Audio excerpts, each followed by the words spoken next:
Programme news and views के साथ, news card के साथ मैं हूं आपकी मेजबान गजल अशरफ अवान। नाज़रीन, इलेक्शन कमीशन ऑफ पाकिस्तान सुबह में बल्दियाती इलेक्शन कराने के लिए बिल्कुल तैयार है। इस ज़मन में तमाम ज़रूरी इक़दामात मुकम्मल करा लिए गए हैं। इलेक्शन कमीशन वाज़े करता है कि आइन की 219 आर्टिकल 140 और इलेक्शन एक्ट 2017 के सेशन 219(4) के तहत इलेक्शन कमीशन बल्दियाती हुकूमत के इख्तिताम पर 120 दिन के अंदर सुबह में बल्दियाती इलेक्शन करवाने का पाबंद है। ताहम इस वजारत खजाना और इलेक्शन कमीशन आमने सामने है और वजारत खजाना ने इलेक्शन कमीशन को बल्दियाती इंतखाबात के लिए 21 करोड़ 30 लाख रुपए बल्दियाती इंतखाबात की मद में 12 सितंबर को देने थे, जो अब वजारत ने देने से इनकार कर दिया है। इस ज़मन में वजारत खजाना ने मौक़िफ़ अख्तियार किया है कि इलेक्शन कमीशन तकनीकी ज़मीनी ग्रांट के जरिए ज़ायद रकम की डिमांड करे। इसके अलावा इलेक्शन कमीशन ने वक्त की कमी के बायस रकम फौरी तौर पर मांगी है, क्योंकि इस वक्त इलेक्शन कमीशन के पास सिर्फ 13 करोड़ रुपए की रकम मौजूद है। वाज़ेह रहे कि वजारत खजाना ने रकम के इजरा में ताख़ीर से बल्दियाती इंतखाबात अल्तवा का शिकार हो सकते हैं। अगर इलेक्शन कमीशन के पास रकम नहीं तो बल्दियाती इंतखाबात कैसे होंगे? क्या सूबाई हुकूमतें तैयार हैं? बल्दियाती इंतखाबात की ज़रूरत क्या पड़ी? क्या बल्दियाती इंतखाबात से इलाकाई मसाइल हल हो जाएंगे? क्या इलेक्ट्रॉनिक वोटिंग मशीन बल्दियाती इंतखाबात में इस्तेमाल हो सकेगी? क्या इस मशीन के जरिए इंतखाबात को शफाफियत मिल सकेगी या नहीं? अगर हाँ तो कैसे, और अगर नहीं तो फिर हुकूमती वादों और दावों का क्या बनेगा? इन तमाम तरह सूरत हाल पर बात करेंगे। आज के प्रोग्राम में हमारे साथ मौजूद होंगे आगा साजिद शाह साहब, सीनियर तज्ज़ियाकार हैं। इसके साथ साथ हमें ज्वाइन करेंगे जफर इकबाल तारड़ साहब, जो कि एडवोकेट हैं। अस्सलाम वालेकुम सर। वालेकुम अस्सलाम। आगा साजिद साहब, सबसे पहला सवाल मैं आपसे करूंगी और आपसे जानना चाहूंगी, एक तरफ तो बल्दियाती इंतखाबात की बात हो रही है और दूसरी जानिब वजारत खजाना ने रकम देने से भी इनकार कर दिया है। अगर इलेक्शन कमीशन के पास रकम नहीं तो बल्दियाती इंतखाबात कैसे होंगे? बिस्मिल्लाहिर्रहमानिर्रहीम। देखें, इस हुकूमत का पहले दिन से ही ये वतीरा रहा। हम इस हुकूमत की को क्रिटिसाइज नहीं करेंगे या पहली हुकूमतों की फेवर नहीं करेंगे किसी भी हवाले से। तज्जिया जो होता है उससे इख्तिलाफ राय जरूर हो सकता है, लेकिन एक चीज जब रिपीट हो रही होती है तो वो चीजें सामने आ रही थी, रिकॉर्ड का हिस्सा बन रही होती हैं। बात यह है कि इस हुकूमत का शुरू से ही वतीरा रहा कि प्लानिंग कर लेनी है, प्लानिंग दे देनी है, पॉलिसी दे देनी है सस्ती शोहरत के लिए। बाद में जब वो इम्प्लीमेंट नहीं होना तो जरा जरा यू टर्न ले लेंगे, जरा जरा हम ये कह देंगे कि वो टेक्निकल वजूहात की बिना पर ऐसा नहीं हो सका। बात ये है कि ये जो बार बार शोर मचाया जा रहा है कि इलेक्ट्रॉनिक वोटिंग मशीन होनी चाहिए, इसमें कोई दूसरी राय नहीं है कि ग्रेजुअली सिस्टम तरक्की करना चाहिए। दुनिया चांद पर पहुंच गई है, दुनिया कहां से कहां पहुंच गई है। हमारी अदालतों में आज भी नारे लगते हैं, आवाजें लगाई जाती हैं, फलां बनाम फलां हाजिर हो। तो व्हाट इज दिस? अब आप के दफ्तर में चले जाएं, आप किसी कंपनी के फ्रेंचाइज में चले जाएं, कोई बहुत हाई फाई नहीं हो, नॉर्मल सी हो, तो वहां पर भी बड़े सिस्टम के साथ टोकन नंबर होते हैं और वो अनाउंसमेंट होती है और उसके बाद वहां बुलाया जाता है। लेकिन हमारा जुडिशरी का इतना बड़ा एक निज़ाम, एक सिस्टम है, उसके लिए इन्होंने एक मशीन लगाने के आसानियां पैदा और जदीद टेक्नोलॉजी को इस्तेमाल करने की बजाय आज भी इन्होंने वो 20, 25, 30 हजार रुपए पे एक बंदा रखा हुआ है। अदालतें अगर 100 से ज्यादा अदालतें हैं तो वहां 100 से ज्यादा लोग इस काम के लिए रखे हुए हैं। लाखों करोड़ रुपए तनख्वाह इस बात की उनको दे रही है कि उन्होंने सिर्फ आवाज लगानी है। बात यह है कि इलेक्ट्रॉनिक वोटिंग मशीन अगर आ जाती है तो इसमें कोई दूसरी राय नहीं है कि ये जदीद टेक्नोलॉजी है। बहुत सारी जो एम्बिग्विटीज होती हैं वो दूर हो जाएंगी, शकूक और इबहाम दूर हो जाएंगे। यहाँ तक तो हुकूमत की नेक नीति सामने आ रही है और अपोजिशन की जानिब से शोर मचाना कि नहीं ऐसा नहीं होना चाहिए, यहाँ कुछ पता लगता है something is fishy fishy. But बात ये फिर वो अपनी तरफ से अपना उनका एक जवाज उन्होंने बनाया हुआ है, वो जी आरटीएस सिस्टम बैठ जाता है तो इलेक्ट्रॉनिक मशीन को तो बिठाना, खरीदना और टेक्निकली टैकल करना मसला नहीं है, एंड सो ये तो एक रीजंस बनाए जिन्हें मफरूजात हैं सारे। लेकिन बात यह है कि खाली पॉलिसी दे देना कि हमने मशीन लगा देनी है, हमने बल्दियाती इंतखाब करवा देने हैं, लेकिन उसके लिए किसी किस्म की तैयारी ना करना, होमवर्क ना करना, ये बैड गवर्नेंस की निशानी है और बुरी तरह से नालायक हुकूमत की नाकामी की निशानी है। और ये कोई फर्स्ट टाइम नहीं जा रहा। पहली बात यह कि इस गवर्नमेंट में कोई बहुत अच्छे और मेगा प्रोजेक्ट्स अनाउंस ही नहीं किए गए। और अगर इस तरह का कोई प्रोजेक्ट लाने की कोशिश की जा रही है तो वो इस कदर फेल हो जाते हैं इन चीजों के अंदर। देखना ये कि क्या ये हुकूमत अनएक्सपीरियंस्ड है या जो लोग इनको टैकल कर रहे हैं, इनको गवर्न कर रहे हैं, इनको मशवरे दे रही हैं, इनको लाने वाली हैं, या वो जानबूझकर ऐसी पॉलिसीज करवा कर फिर उसके बाद वो एक कदम पीछे हट जाते हैं, स्टेप बैक कर जाते हैं, जिसके बाद इनको शर्मिंदगी भी उठानी पड़ती है और बेइज्जती भी होती है और नालायकी और नाकामी भी सामने आती है।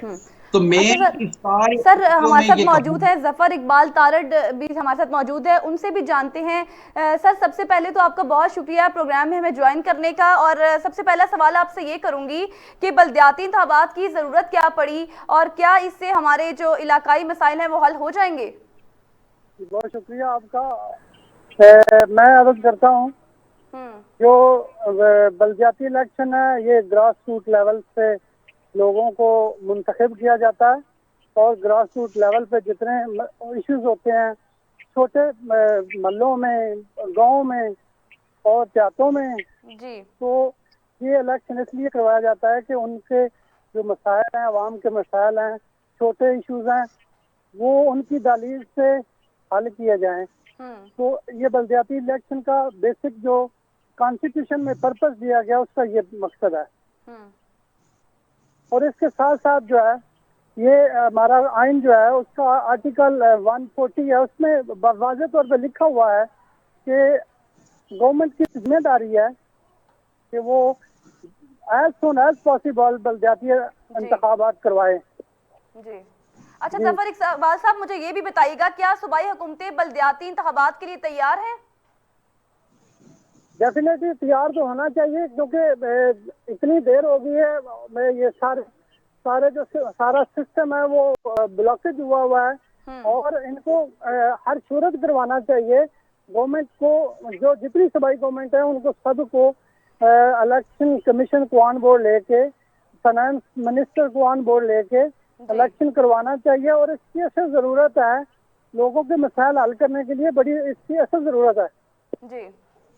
अच्छा आगा साजिद शाह साहब, मुझे आप बताइएगा, आपसे भी मेरा यही सवाल है कि बल्दियाती इंतखाबात की जरूरत क्या पड़ी और क्या इससे हमारे इलाकाई मसाइल हल हो जाएंगे? बिल्कुल, बल्दियाती इंतखाबात का होना इंतहाई ज़रूरी है। बाज़ दफ़ा ऐसे होता है कि जब तायराना निगाह से देखा जाता है, आप अगर चील की औकात की नज़र से देखें, खला में, हवा में जब परवाज कर रहे होते हैं, तो बहुत छोटी चीज़ें आपको नज़र नहीं आती, बड़ी-बड़ी बिल्डिंग, ग्राउंड्स और बड़ी-बड़ी चीज़ें नज़र आती हैं। तो उसके लिए आपको डेफिनेटली ज़मीन पर आना पड़ता है। मकसद ये था बल्दियाती इंतखाबात का, ताकि एक मोहल्ले और गली के लेवल पर जिसकी नाली और गली का मसला है, जिनके आपस के झगड़े हैं, कब्जे के छोटे-छोटे, या जिनके वो गलियों में सुई गैस की लाइन नहीं गुजर रही है, या छोटे-छोटे मसाइल हैं जो डायरेक्ट वज़ीर आला या वज़रा का काम नहीं है, ना प्रैक्टिकली पॉसिबल है। तो उनके मसाइल के हल के लिए ये सारा एक चैनल बनाया, और बहुत अच्छी एक चीज़ है, इसमें कोई नहीं है। प्रॉब्लम पता क्या है? प्रॉब्लम अभी आपने सवाल किया, क्या सूबे इन बल्दियाती इंतखाबात के लिए तैयार हैं? देखना ये है कि 2 फेजेस हैं इस बात के, कि क्या इनको तैयार होना चाहिए या तैयार हैं। देखिए, तैयार तो होना चाहिए, इसमें तो कोई दूसरी राय नहीं। अब तैयार हैं या नहीं, मैं इसमें समझता हूं तैयार नहीं है। अगर वो फिलहाल ऐसा जेस्चर शो कुछ कर रहे हैं कि yes we want, but practically they don't want, और उसके लिए वो ऐसी पॉलिसीज लेके आते हैं या ऐसी हर्डल्स क्रिएट करने की कोशिश करते हैं जिसमें फ्रंट फुट पे वो आते नहीं है, लेकिन वो टेक्नोलॉजी का और प्रैक्टिकली इम्पॉसिबिलिटीज का बहाना बनाकर इसको डिले करते हैं। वजह क्या है? वजह ये है कि देखिए, हमारे यहाँ हर तबके में, हर इदारे में, हर मुआशरे में ये मसाइल कि जब हम नीचे से फेज से गुजर रहे होते हैं, आपने जर्नलिस्ट को देख लें, आप लॉयर्स को देख लें, आप डॉक्टर्स के अंदर देख लें, तो जो यंगस्टर्स होते हैं वो नारा लगाते हैं कि ये हमारे हकूक हमें दिए जाएं, हमें सर्वाइवल के लिए ये प्रॉब्लम्स हैं। वो फिर इसी नारे को कैश करते हुए, जो इनके सीनियर्स होते हैं, इसी नारे को कैश करते हुए अपने बेनिफिट्स हासिल कर लेते हैं। वो फिर जब यही यंगस्टर्स, जब ये सीनियर बनते हैं, तो फिर दोबारा वो यंगस्टर्स के हकूक खाना ही शुरू हो जाते हैं, हालांकि अपने टाइम में वो यंगस्टर्स की बात करते हैं।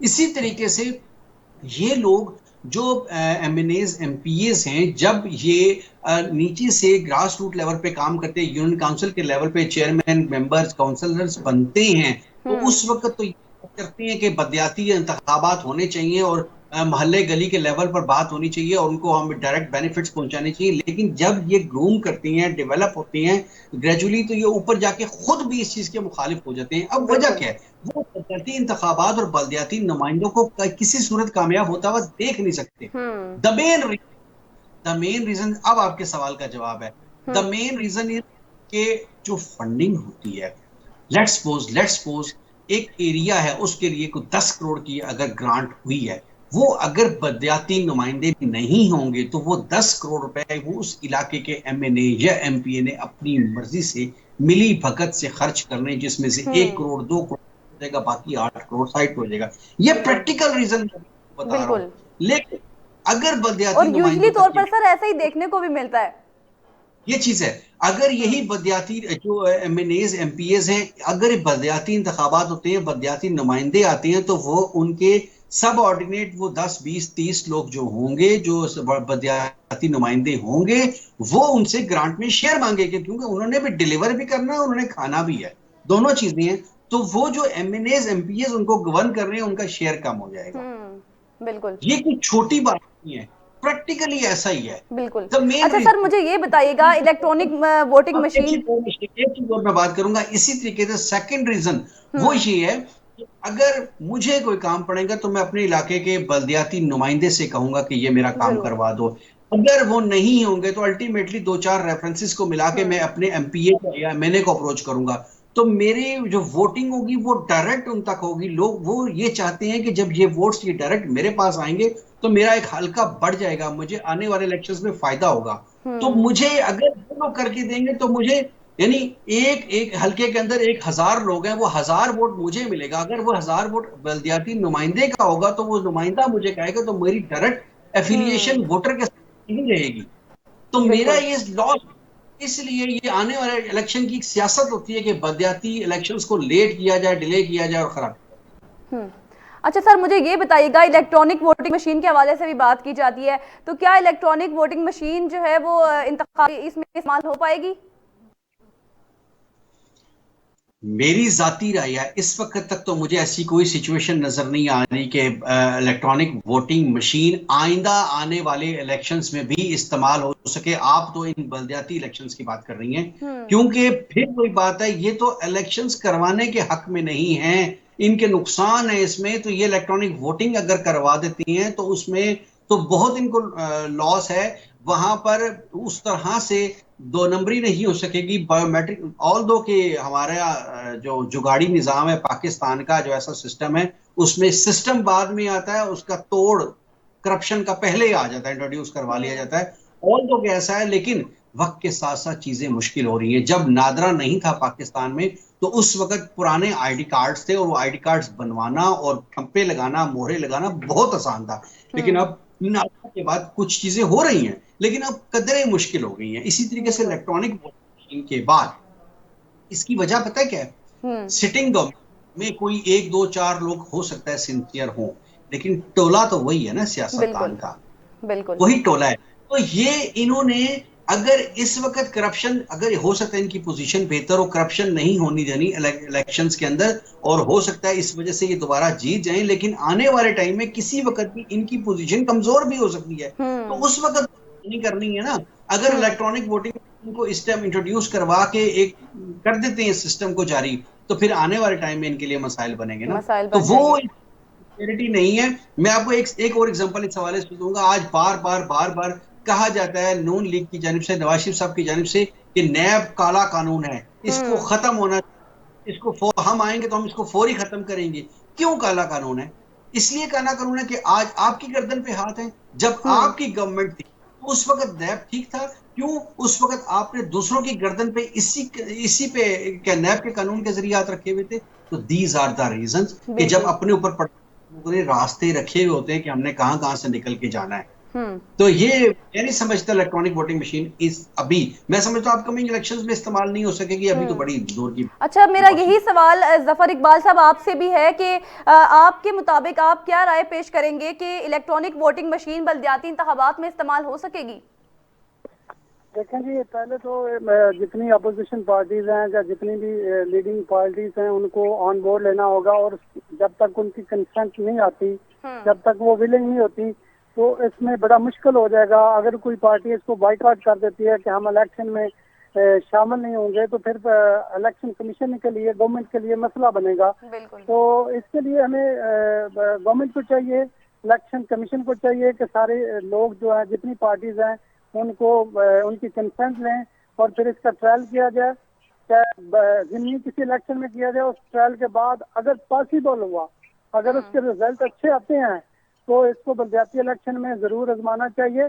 और ये मॉडर्न जितनी कंट्रीज हैं वहाँ पे ये बायोमेट्रिक इलेक्शन हो रहे हैं और होने भी चाहिए।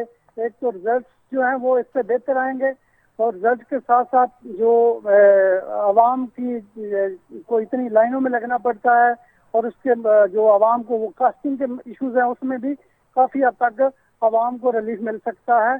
और अगर ये तरीका कामयाब होता है तो जो धांधली है, जो रिगिंग है, उस पर भी काफ़ी हद तक कंट्रोल किया जा सकता है। और जो फेयर एंड फ्री इलेक्शन है, जो इलेक्शन कमीशन की आईनी जिम्मेदारी है, वो काफ़ी हद तक इससे पूरी होती हुई मुझे लग रही है कि अगर ये इलेक्शन में ये बायोमेट्रिक होता है तो फेयर एंड फ्री इलेक्शन के बहुत ज़्यादा चांसेस होंगे, और जो रिगिंग है उसका काफ़ी हद तक इम्कानात कम हो जाएंगे। अच्छा साजिद साहब, आपने मुझे ये कहा कि इलेक्ट्रॉनिक वोटिंग मशीन जो है वो आपको उसका इस्तेमाल नामुमकिन लगता है, तो फिर ये जो हुकूमत दावे करती थी, इनके दावों का क्या फायदा? ये दावे किस लिए थे?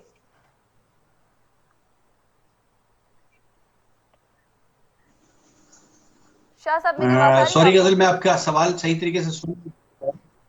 शाह साहब, आपकी जानिब से ये मौक़िफ़ इख्तियार किया गया कि इलेक्ट्रॉनिक वोटिंग मशीन का इस्तेमाल जो है वो नामुमकिन है, तो अगर ऐसा है तो जो हुकूमत ने जो दावे किए थे, जो वादे किए थे, उन वादों और दावों का क्या? वो वादा ही क्या जो वफा हो जाए। बिल्कुल। मैं तो इसका यही बेहतरीन जवाब दूंगा कि वादे दावे तो इस गवर्नमेंट ने बहुत किए थे। वैसे तो तमाम सियासतदानों को एक ही मैं समझता हूँ लाइन में गिना जाए। बात बहुत सारे लोग पीटीआई को कहते हैं ऐसे किया, नून लीग ने ऐसा सेकंड सोर्स। मैं समझता हूँ वादा सियासतदान वही है जो वादा पूरा ना करे, बल्कि लारा लगा के बेवकूफ बनाकर लोगों का दिल जीतने में कामयाब हो जाए। सियासतदान तो उसी को कहते हैं ना। आप देखें, जब बेनजीर भुट्टो की बात हुई, उसके बाद जरदारी साहब ने भूरबन में बैठ के नवाज शरीफ साहब के साथ एक मुआहिदा किया और उसके बाद फौरी तौर पर मुकर गए। जैसे उन्होंने आपस में एक वो तय किया था, एनआरओ टाइप उन्होंने मुआहिदा किया था, उसके बाद मुकर गए। जब जरदारी साहब से पूछा आपने तो बड़े जज्बे हौसले के साथ और बड़े वादे करिश्मों के साथ आपने ये एग्रीमेंट किया था, उन्होंने कहा जी मैंने हाँ कहा था, ये कोई कुरान और हदीस तो नहीं है ना। वक्त के साथ साथ उस वक्त जरूरत नहीं है। तो इसी तरीके से 3 महीने का टाइम लिया था इमरान खान साहब ने कि हम सुनामी ले आएंगे, बदल के रख देंगे। बाद में इन्होंने कहा हमें अंदाजा ही नहीं था। यानी कि किस कदर खूबसूरती से अपनी नारायगी का इकरार कर लिया। हमें अंदाजा ही नहीं था कि हुकूमत में बैठ के इतना मुश्किल होता है। ये वही इमरान खान साहब जिन्होंने बिजली के बिल जलाए थे, जिन्होंने कहा था कि जलाओ, नवाज शरीफ जलाओ, घेराओ, हम कर्ज नहीं लेंगे, अमेरिका नहीं जाएंगे और इन चीजों की। अच्छा शाह साहब, मुझे ये बताइएगा, सब चीजें कहाँ वादे वफा। बिल्कुल। अच्छा शाह साहब, इस सवाल का जवाब दीजिएगा कि अगर वजारत खजाना की जानिब से जो है वो शाह साहब, अगर वजारत खजाना की जानिब से रकम जो है उसमें ताख़ीर कर दी गई है, रकम देने से इनकार कर दिया गया है, तो आप क्या कहते हैं? आपके मुताबिक क्या समझते हैं कि बल्दियाती इंतखाबात इल्तवा का शिकार तो नहीं होंगे?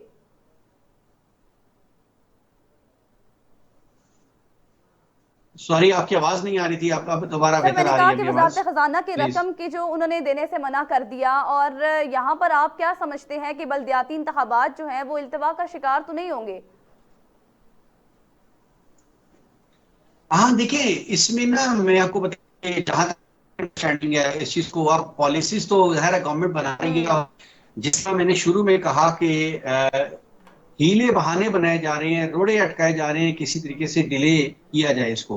मेरी जाती राय है, अब जो ग्राउंड बन चुका है, सिचुएशन बन चुकी है, डिले तो नहीं होगा, लेकिन रोड़े अटकाने का मकसद ये है कि 3-4 हर्डल्स होंगी, 3-4 हर्डल्स के बाद 2 हटा दी जाएंगी और 2 रहने दी जाएंगी। लाइक अभी इन्होंने इंप्रेशन दिया है कि जी पैसे नहीं है एंड सो, और फिर साथ में इंप्रेशन दिया इलेक्ट्रॉनिक वोटिंग मशीन का, तो फिर एक चीज मान लेंगे, ठीक है जी वोटिंग मशीन को रहने दें, पैसों का अरेंजमेंट हम कर लेते हैं, और वो फिर उसको मैनेज करने की कोशिश जाएगी। लेकिन इस वक्त तक जो हालात नजर आ रहे हैं किसी भी पार्टी के, वो डिले की तरफ जाने के सिचुएशन नजर नहीं आ रही कि वो इस तरफ लगाया जाए, क्योंकि डिले जो है इस वक्त वो कुछ माने। एक चीज और भी बड़ा फैक्टर है कि 3 साल तो गुजर चुके हैं, 3.25 साल गुजर चुके हैं। अब पीटीआई ने दोबारा पब्लिक की तरफ जाना है, उनको मुंह दिखाना है, तो जाहिर है उसके लिए उनको थोड़ा सा होमवर्क तो करना ही है, तो वो कुछ ना कुछ ऐसा डिलीवर करके जाएंगे ताकि अगले इलेक्शन, तो ऐसे कोई हालात फिलहाल नहीं है कि अगले इलेक्शन में पीटीआई की कोई सिचुएशन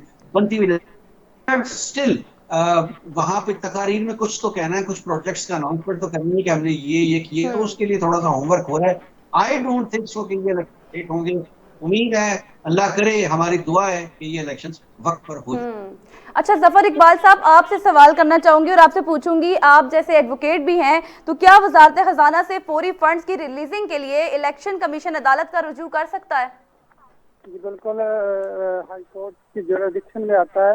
इलेक्शन कमीशन जो है वो हाई कोर्ट में पटिशन लेके जा सकता है कि हम इलेक्शन करवाना चाहते हैं और वजारत खजाना जो हमें मुतलका जो फंड्स हमें चाहिए उसको रिलीज नहीं कर रही, और हाई कोर्ट डायरेक्शन दे सकता है गवर्नमेंट को, वफाकी गवर्नमेंट को, वजारत खजाना को फौरी तौर पे जो फंड्स हैं, जो इलेक्शन के अखराजात हैं, वो फौरी तौर पे रिलीज किए जाएं। और एक मैं और बात कर रहा था कि इलेक्शन कमीशन ऑफ पाकिस्तान जो है उसको as soon as possible election करवाने चाहिए, और इसके साथ साथ जो अवाम है जो ये कहते हैं कि हमारे पास पैसे नहीं है, वजारत खजाना ने जैसे इलेक्शन कमीशन को कहा कि हमारे पास पैसे नहीं है, पाकिस्तान का जो स्टेट बैंक के रिजर्व हैं वो पाकिस्तान की तारीख का सबसे ज्यादा रिजर्व, वो कह रहे हैं कि हमारे पास बहुत ज्यादा पैसे आ गए, 26 अरब डॉलर से भी ऊपर चले गए, तो फिर इलेक्शन कमीशन को क्यों नहीं दिए जा रहे पैसे, और क्या वजह क्या है? क्या गवर्नमेंट संजीदा नहीं है? क्या इलेक्शन कमीशन के साथ वो क्यों नहीं उसको फंडिंग क्यों नहीं कर रहे और इलेक्शन में क्यों नहीं आने दे रहा है, जबकि पाकिस्तान में रिजर्व काफी ज्यादा मौजूद हैं? तो अवाम को इसका फायदा होना चाहिए जो रिजर्व मौजूद हैं, और उसका इलेक्शन कमीशन को दे के बल्दियाती इंतखाब करवाने चाहिए, और जब इंतखाब होगा तो अवाम को उनकी दलील पे उनके इश्यूज का हल मिलेगा। तो ये बेस्ट वे है टूवर्ड सोल्यूशन है, जो अवाम का जो ग्रास रूट लेवल पे लोग हैं जो उनके इश्यूज हल हो सकते हैं। अच्छा इकबाल साहब, ये मुझे बताइएगा कि बल्दियाती इंतखाबात में ताखीर मतलब इतनी देर की जा रही है, आखिर हुकूमत को डर किस चीज का है? ये देखें, जितनी में हमने देखा है गवर्नमेंट जो साबिका गवर्नमेंट थी उनका एक तरीकाकार होता है कि जब जो जनरल इलेक्शन करीब आता है तो उससे थोड़ा सा पहले करवाते हैं, ताकि जो हमारे काउंसलर होंगे, जो हमारे बल्दियाती नुमाइंदे होंगे, वो जनरल इलेक्शन में हुकूमती पार्टी को सपोर्ट कर सके। क्योंकि मोस्टली होता ये है कि जो जिमनी इलेक्शन होता है जिसको बाई इलेक्शन कहते हैं या बल्दियाती इलेक्शन होता है, मोस्टली हमने देखा है तो हिस्ट्री में कि वो सिटिंग गवर्नमेंट ही ज्यादा जीतती है। तो जब वो उनके नुमाइंदगान होंगे तो वो उनके थ्रू उनकी कोशिश होती है कि जो नेक्स्ट जनरल इलेक्शन है उसमें सपोर्टिंग रोल हो जो हमारे बल्दियाती नुमाइंदे हैं। अच्छा सर, ये बताइएगा कि जी ये बड़ी वजह है इलेक्शन में तखीर की, और इसी तरह जो लास्ट इलेक्शन हुआ था उसमें भी सुप्रीम कोर्ट की डायरेक्शन पे हुआ था, अदरवाइज गवर्नमेंट करवाने को तैयार नहीं थी जो साबिका गवर्नमेंट। जी अच्छा सर, सुप्रीम कोर्ट के अहकामात के बावजूद बल्दियाती इंतखाबात का ना होना, तो ये आपको नहीं लगता कि ये कोई आईन शिकनी है? सर, जो सुप्रीम कोर्ट की जजमेंट आई थी उसको कंप्लाइंस में अगर जाता है इलेक्शन कमीशन या कोई पब्लिक में से लोग चले जाते हैं तो पिटिशन सुप्रीम कोर्ट में जाती है कंप्लाइंस के लिए, तो डेफिनेटली कंटेम्प्ट के मुर्तकब होंगे जो नहीं करवा रहा है, जो इसमें रुकावटें डाल रहे हैं इलेक्शन को करवाने में। अच्छा शाह साहब, आप मुझे बताइएगा कि बल्दियाती इंतखाबात न होने से यूनियन कौंसिल की सत्ता के फवायद उसको क्या पहुंचेंगे, किस हद तक ये जो है नुकसान का बायस बनेगा?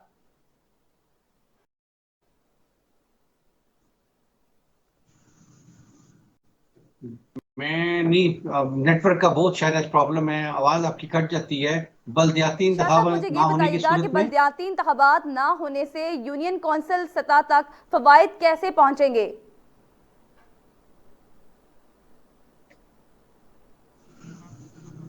शायद नेटवर्क और हाँ कनेक्टिविटी नहीं, का जाहिर इशू सी है बात है, इस बिल्कुल ये इस तो ग्रास रूट। हम्म। जी जी, मेरी आवाज आ रही है अभी आपको? जी जी आ रही है। ग्रास रूट लेवल पर ही बल्दियाती नुमाइंदे होते हैं, और अगर बल्दियाती नुमाइंदे रिप्रेजेंट नहीं करेंगे बल्दियात को, तो जाहिर है वो आवाम तक समरात उस तरह से हुकूमत के नहीं पहुंचेंगे। हम्म। मैंने जैसे शुरू में कहा कि तायराना निगाह, यानी खान साहब अगर वो सब मामला को खुद से देखेंगे तो वो प्रैक्टिकली पॉसिबल नहीं है। इसी के लिए चारों सूबों के 4 वज़ीर आला होते हैं, और फिर फर्दर उनके वज़रा होते हैं, और फिर हम्म। फर्दर बल्दियाती नुमाइंदे होते हैं, और फिर फर्दर मतलब इस पे कमेटियां होती हैं, और फर्दर लोगों तक समरात पहुंचती हैं। यहाँ जी। तक तो ठीक है बात, लेकिन हुकूमत इस वक्त कशमकश का शिकार 2-3 वजूहात की बिना पर है।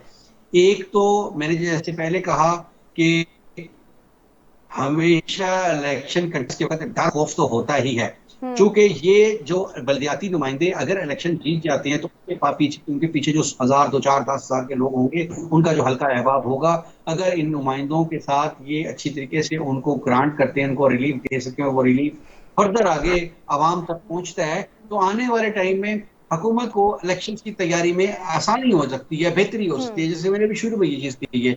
लेकिन बिल्कुल। प्रॉब्लम ये है कि आपने ये देखा कि ज़िमनी इंतखाबात के अंदर क्या सिचुएशन जा रही है। ज़िमनी इंतखाबात में पीटीआई को मैं समझता हूँ बुरी तरह से मार पड़ रही है, क्योंकि जिस नारे के तहत, जिस विजन के तहत, जिस प्रोग्राम के तहत ये आए थे, इलेक्ट हुए थे, लोगों को उल्लू इन्होंने बनाया था, वो था तब्दीली का नारा। कि हम्म। आज से 20-25 साल हो गए हैं, ये लोग आए हैं, इन्होंने बारियां लगाई हुई, इन्होंने क्या किया, हालांकि कुछ ना कुछ तो डिलीवर एज कम्पेयर टू हुआ था। हम्म। लेकिन अब 3 साल के बाद जब कुछ ये भी डिलीवर नहीं कर सकी हैं, तो हम्म। मुझे ये बताएं कि ये 3 साल के बाद कौन सा चूरन बेचेंगे। तो बिल्कुल। अब इनके पास चूरन बेचने के लिए कुछ रहा नहीं है, तो अब इनको खौफ ये है कि बल्दियाती इलेक्शंस में अगर जिमनी इलेक्शंस वाली सिचुएशन होती है, ये व्हाइट वॉश हो जाते, तो फिर अभी भी इस टाइम प्रिडिक्शंस यही सामने आ रही हैं कि अगला 5 साल इनका नहीं है। हम्म। तो अगर खुदा न खास्ता बल्दियाती इलेक्शन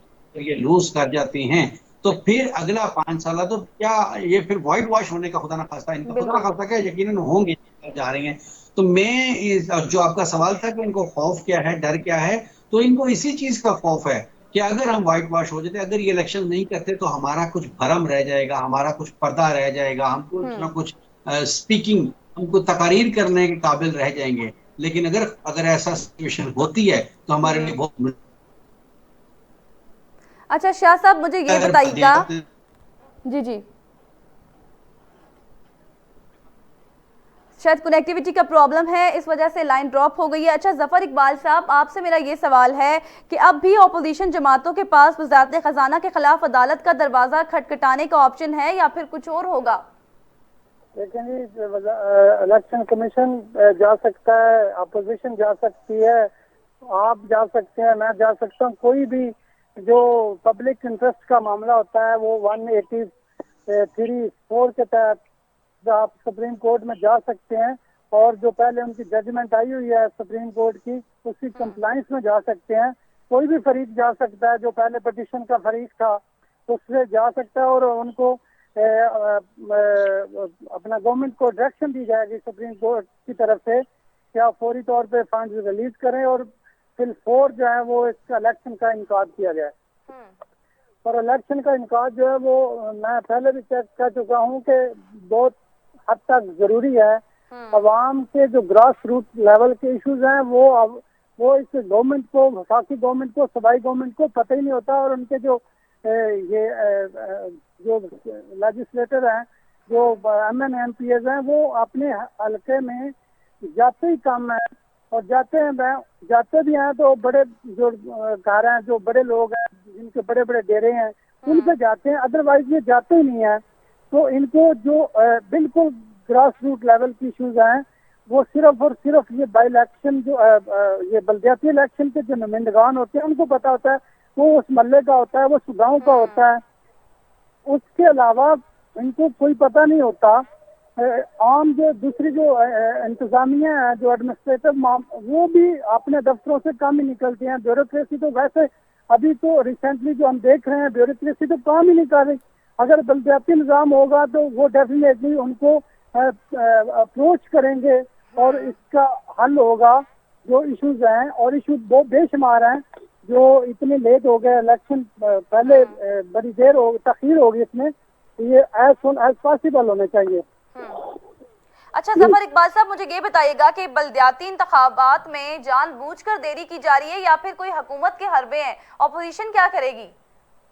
मैं वही दोबारा अर्ज कर रहा हूँ कि जो भी सिटिंग गवर्नमेंट होती है, मतलब पंजाब में PTI की गवर्नमेंट है, सिंध में पीपल्स पार्टी की गवर्नमेंट है, उनकी कोशिश होती है कि हम बल्दियाती इलेक्शन कम से कम 6 माह पहले जनरल इलेक्शन से करवाएं, ताकि जो बल्दियाती नुमाइंदे मुंतखब होंगे वो, क्योंकि मोस्टली जो है वो सिटिंग गवर्नमेंट से ही मुंतखब होते हैं। और जो हमारे ये पाकिस्तान की हिस्ट्री भी है कि लोग जो हैं वो सिटिंग गवर्नमेंट को वोट देते हैं, और उनका ये ख्याल होता है कि जो गवर्नमेंट है वो हमारे मसाइल हल कर सकती है। तो वो उसी तरह वो जीतते हैं, और जीतने के बाद उनका मेन चीज वो होती है ताकि जो general election, upcoming general election होगा, उसमें वो जो बल्दियाती नुमाइंदे मुंतखब होंगे वो उन पे जो जनरल इलेक्शन है उनमें MNAs और MPs को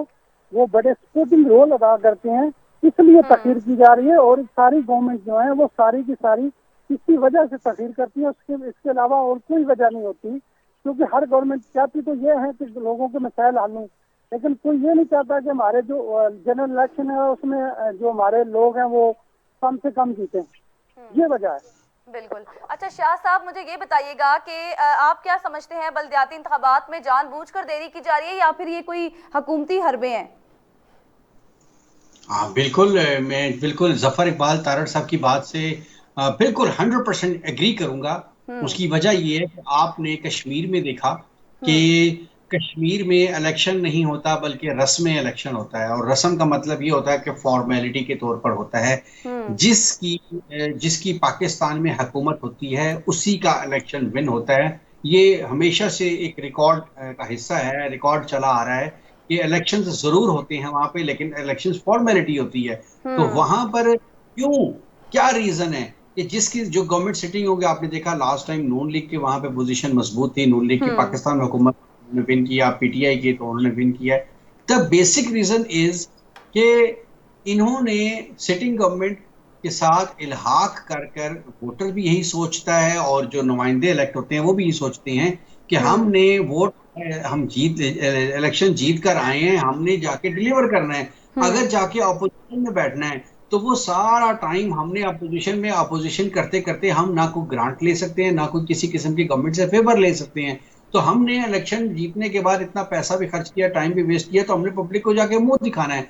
तो वो फिर फार्मूला यही रहता है कि सिटिंग गवर्नमेंट के साथ हम जुड़ जाते हैं और उससे कोई बेनिफिट लेने की कोशिश करते हैं। तो जफर इकबाल तारड़ साहब की बात यहाँ बिल्कुल दुरुस्त है कि इलेक्शंस थोड़ा डिले टेक्टिक्स इसीलिए भी इस्तेमाल की जाती हैं कि किसी भी तरीके से, ताकि आने वाले इलेक्शन के करीब करीब ताकि लोगों को याद रहे, फ्रेश ताज़ा ताज़ा ग्रांट दी जाए, ताज़े ताज़े काम। जो आपने देखा होगा कि जब कोई ज़िमनी इलेक्शन होते हैं तो उससे चंद दिन कबल तरक्याती कामों पर पाबंदी लगा दी जाती है, और उसी टाइम में तरक्याती काम जोरों शोर पे होता है। उसकी वजह क्या है कि तो ताज़ा काम किया जाता है, पब्लिक को, लोगों को याद रहता है कि हाँ ये काम किया है, चलो यार इस दफा तो हम इसको वोट दे देते। तो ये चीज जी टेक्निक्स तो इस्तेमाल की जा रही है, किसी भी तरीके से इसको डिले किया जाए ताकि ये चीजें याद रहें और उसका बेनिफिट लिया जाए। अच्छा शाह साहब, ये बताइएगा कि अब अपोजिशन क्या करेगी? अपोजिशन जमातों के पास वज़ारत खजाना के खिलाफ अदालत का दरवाजा खटखटाने का ऑप्शन है या फिर कुछ और होगा? हाँ नहीं, बिल्कुल है, वो ऑप्शन का इस्तेमाल भी करेंगे, लेकिन फिलहाल अभी तो शोर मचा हुआ है। अभी वो तेल और तेल की धार वाली बात है, देखी जा रही है कि किस कदर अपोजिशन में दम है, वो किस कदर जोर लगाते हैं। अगर ऐसी कोई, पहली तो बात है कि मुझे नहीं है ऐसी कोई सिचुएशन समझ आ रही है, सिर्फ और सिर्फ गवर्नमेंट एक तंग कर रही है या टेस्ट कर रही है अपोजिशन का कि किस कदर उनमें दम है, और उसके बाद वो कदम बढ़ाते हैं। लेकिन अगर ऐसी कोई सिनेरियो आया, ऐसे कोई सीन सामने आया, तो डेफिनेटली कोर्ट्स के पास पावर है। लेकिन फिर वही बात है कि अगर गवर्नमेंट बहाना करना चाहे, झूठ बोलना चाहे, टालना चाहे, डिले करना चाहे, तो वो जाके जरूर ये स्टांस ले सकते हैं कि हमारा इकोनॉमिकल स्ट्रक्चर बहुत कमजोर है, हमने जो एक साथ ली हुई है वो एक साथ वापस करनी है, कोविड का टाइम चल रहा है, and so and so and so. तो वो बहुत सारी चीजें तो जो जुडिशरी है उन्होंने भी रिकॉर्ड, और जब सबूत पेश कर दिए जाएंगे तो फिर सम टाइम हैंड्स अप हो जाती हैं। तो अगर ऐसा कोई इनके पास बाकी लॉजिकल रीजन आ जाता है, तो हो सकता है ये मजीद डिले का शिकार इस वजह से हो जाए। अदरवाइज सिचुएशन नजर नहीं आ रही, और अपोजिशन के पास और इलेक्शन कमीशन में बिल्कुल ये मौजूद है कि वो ठीक है। जफर इकबाल साहब, आखिरी सवाल मेरा आपसे ये है कि बल्दियाती इंतखाबात में ये जो दुश्वारी है, हुकूमत एक और आईनी बहरान जन्म देगी, आपको क्या लगता है? ऑलमोस्ट है, ठीक है ना। एक पाकिस्तान का एक बड़ा जो इदारा है, जो बल्दियाती नुमाइंदों का इदारा है, जो जिससे तहसील लेवल पे, यूनियन काउंसिल लेवल पे होते थे, वो अब नहीं काम कर रहा है, और इंतजामिया जो है वो वैसे काम नहीं कर रही। तो इससे बहुत बड़ा नुकसान जो है वो हो रहा है, और आईनी जो है वो डेफिनेटली कॉन्स्टिट्यूशनल वायलेशन है ये। और जो गवर्नमेंट है उसको संजीदगी के साथ इस पे अमल करना चाहिए, क्योंकि यही जो गवर्नमेंट है यही कहती थी कि हम गवर्नमेंट में आने के बाद 6 महीने के बाद बल्दियाती इलेक्शन करवा देंगे। तो अब उनको क्या हुआ है, अब क्यों नहीं करवा रहा है? ठीक है, करवाना चाहिए, बजाय इसके कि लोग खिलाफ निकलें, गवर्नमेंट के खिलाफ निकलें, तो इनको फिलहाल इलेक्शन का ऐलान करना चाहिए। अभी रिसेंट अपकमिंग जो है वो कंटोनमेंट के हो रहे हैं, उसके फौरी बाद जो है बाकी भी इलेक्शन होने चाहिए, और आईनी बुरान से गवर्नमेंट को बचना चाहिए। ठीक है। आगा साजिद साहब, आपसे भी मेरा लास्ट सवाल यही है, और आपसे भी जानने की यही कोशिश करेंगे कि बल्दियाती इंतखाबात में दुश्वारी जो है, क्या ये आईनी बहरान को जन्म नहीं देगा? कौन से आइन की बात कर रही हैं आप? पाकिस्तान का आइन है 1973 का। इस आइन पे कब किसने अमल दरामद की है? जिसका जब दिल चाहे रौंद कर निकल गया है, क्या कर सके आप उसके खिलाफ? एक शख्स को भी उसके आइन तोड़ने की सजाए मौत है। आर्टिकल 6 के तहत मुकदमात चलाए गए कुछ ताकतवरों पर, क्या कर लिया आपने उनका? चाहे वो सियासतदान हैं, चाहे वो जर्नैल हैं, चाहे वो दीगर किसी इदारे से हैं। बात यह कि उन्होंने तो आइन की पामाली की होगी, क्या हम आइन की पामाली नहीं कर रहे? बिल्कुल। हर कदम पर क्या आइन ने हमें आजादी राय का हक नहीं दिया? क्या आइन ने हमें दूसरों के हकूक सल्ब करने से रोका नहीं है? क्या आइन ने हमें आजादी राय का इजहार करने की इजाजत नहीं दी? क्या आइन ने हमें इस्लामी त्यौहार अपनी आजादाना मर्जी से मनाने की इजाजत नहीं दी? हम क्या सलूक कर रहे हैं इस आइन के साथ? हम हमेशा दूसरों के एम्बिट्स में, दूसरों की लिमिटेशंस के अंदर घुसकर उनका गलत इस्तेमाल नहीं कर रहे। क्या कर लिया हमने इस आइन को जिस तरीके से पामाल किया है? तो कोई मसला नहीं है, आइन अगर तोड़ा जाता है तो फिर आइन तोड़ने का कोई प्रॉब्लम नहीं है इस मुल्क में। जितनी दफा भी आइन टूटा है, जितनी दफा भी आइन की तौहीन की गई है, आइनी हकूक की पामाली की गई है, इस मुल्क में कोई फर्क नहीं पड़ता। अगर इस बार भी आपका सवाल ये था क्या आइन की पामाली नहीं होगी, अगर होगी तो फिर क्या होगा? तो फिर कुछ नहीं, तो फिर डिले हो जाएगा और हम इंशाल्लाह इसको भूल जाएंगे। इस वक्त हमारा फंदा इस कदर टाइट कर दिया गया है, हमारा सर्कल इस कदर हमें टाइट कर दिया गया कि हमें 2 वक्त की रोटी के चक्कर में लगा दिया गया है। कुछ हुकूमत की तरफ से इस कदर हालात टाइट किए गए कि हमें 2 वक्त की रोटी पे लगा दिया गया। कुछ हमारा अपना दिमाग खराब हो चुका है कि हम लोग इस वक्त रोटी, पैसा, करप्शन, दूसरे को नीचे गिराने, सियासत करने, सीट जीतने के अलावा कुछ सोचने के लिए तैयार नहीं है। हमारी अक्ल काम नहीं कर रही है। तो ऐसी कोई बात नहीं है। अगर इलेक्शंस लेट होती हैं, देर सवेर होती है, तो अवाम को इससे कोई सरोकार नहीं है। अवाम में इस वक्त चीज पनप रही है, इंतहाई गरीब लोग, वो 2 वक्त की रोटी के चक्कर में, उनको इलेक्शन से कोई लेने देना नहीं है। और जो कुछ बेहतर लोग हैं, वो अपने आप को मजीद बेहतर और ग्रूम करने के चक्कर में दूसरों के हकूक सर्द करते हुए, रिश्वत सतानी का बाजार गर्म करते हुए, करप्शन करते हुए मगन है इस दुनिया के अंदर। उनको भी कोई सरोकार नहीं है इस हवाले से। ये सिर्फ कंसर्न्ड लोग हैं, कुछ वेले लोग और कुछ सियासतदान लोग जो इस तरह की बात करते हैं। वो सिर्फ बात करते हैं, तकारीर करते हैं, मजीद इंप्लीमेंटेशन वो भी इसलिए नहीं करना चाहते कि कल उन्होंने भी यही करना है और फिर इनके खिलाफ भी यही सब कुछ होना है। लिहाजा ऐसा काम मत करो कि जो मकाफात अमल बने और हमारे खिलाफ हो। इस चीज को देखते हुए आईनी हकूक जो बात आप कर रही हैं, आईनी पामाली की बात कर रही हैं, इससे किसी को कोई सरोकार नहीं है। कुछ नहीं होने वाला। इलेक्शन लेट हो जाएंगे तो क्या हुआ, फिर सही। पहले कितनी बार इलेक्शन लेट हुए, डिले हुए, क्या हुआ इस मुल्क में? ऐसी कोई बात नहीं है। जस्ट रिलैक्स, चिल करें सारे। बहुत शुक्रिया सर। इकबाल तारड़ हमारे साथ मौजूद थे, एडवोकेट, और इसके साथ साथ आगा साजिद शाह ने हमें ज्वाइन किया था, सीनियर सहाफ़ी ने, सीनियर तज्ज़ियाकार थे। नाज़रीन, इसी के साथ हमारे प्रोग्राम का वक्त भी ख़त्म हुआ है। आपने जो है हमारे सीनियर तज्ज़ियाकार का भी मौक़िफ़ जाना कि इलेक्ट्रॉनिक वोटिंग मशीन क्या इस बल्दियाती इंतखाबात में करामत साबित होगी या नहीं होगी, और गरीब आवाम को यकीनन सिर्फ रोटी कपड़े से ही मतलब है, 2 वक्त की रोटी से, ना कि इलेक्शन लेट होने से या फिर इनमें ताख़ीर होने से। नाज़रीन, इसी के साथ इजाज़त दीजिए, प्रोग्राम का वक्त ख़त्म हुआ। अगले हफ्ते फिर हाजिर होंगे। अल्लाह हाफ़िज़।